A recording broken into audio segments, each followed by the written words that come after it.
नमस्कार दोस्तों, आपका स्वागत है हमारे YouTube चैनल कहानी का जादू पर। आज हम आपको एक अत्यंत रोचक और शिक्षाप्रद कहानी के साथ लेकर आए हैं। सिंहासन बत्तीसी भाग 20। दोस्तों, आज हम आपको 20वीं पुत्री ताकी रखता की पुतली ज्ञानवती ज्ञानियों की कद्र की एक रोमांचक कहानी के बारे में बताएंगे। तो बिना किसी देरी के शुरुआत करते हैं। 20वीं पुतली ज्ञानवती ने जो कथा सुनाई वह इस प्रकार है। राजा विक्रमादित्य सच्चे ज्ञान के बहुत बड्ढे पारखी थे तथा ज्ञानियों की बहुत कद्र करते थे। उन्होंने अपने दरबार में चुन चुन कर विद्वानों, पंडितों, लेखकों और कलाकारों को जगह दे रखी थी तथा उनके अनुभव और ज्ञान का भरपूर सम्मान करते थे। एक दिन वे वन में किसी कारण विचरण कर रहे थे तो उनके कानों में दो आदमियों की बातचीत का कुछ अंश पड़ था। उनकी समझ में आ गया कि उनमें से एक ज्योतिषी है तथा उन्होंने चंदन का टीका लगाया और अंतर्ध्यान हो गए। ज्योतिषी अपने दोस्त को बोला, मैंने ज्योतिष का पूरा ज्ञान अर्जित कर लिया है और अब मैं तुम्हारे भूत, वर्तमान और भविष्य के बारे में सब कुछ स्पष्ट बता सकता हूँ। दूसरा उसकी बातों में कोई रुचि न लेता हुआ बोला, तुम मेरे भूत और वर्तमान से पूरी तरह परिचित हो, इसलिए सब कुछ बता सकते हो और अपने भविष्य के बारे में जानने की मेरी कोई इच्छा नहीं है। अच्छा होता तुम अपना ज्ञान अपने तक ही सीमित रखते।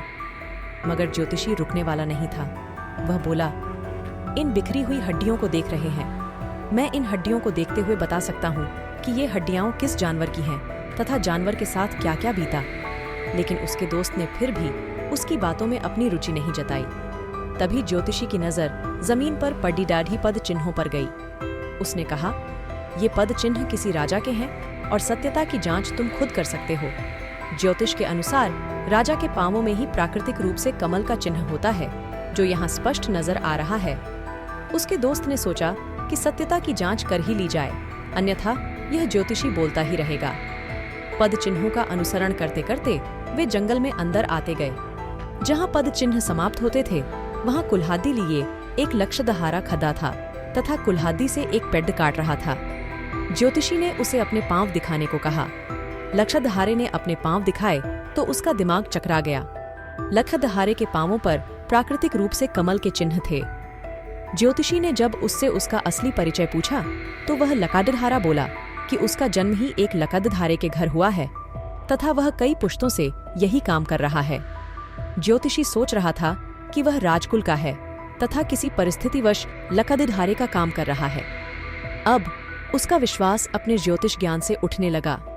उसका दोस्त उसका उपहास करने लगा तो वह चिढ़कर बोला, चलो चलकर राजा विक्रमादित्य के पांव देखते हैं। अगर उनके पांवों पर कमल चिन्ह नहीं हुआ तो मैं सचमुच ज्योतिष शास्त्र को झूठ समझूंगा और मान लूंगा कि मेरा ज्योतिष अध्ययन बेकार चला गया। वे लकड़हारे को छोड़ उज्जैन नगरी को चल पद्धे। काफी चलने के बाद राजमहल पहुंचे।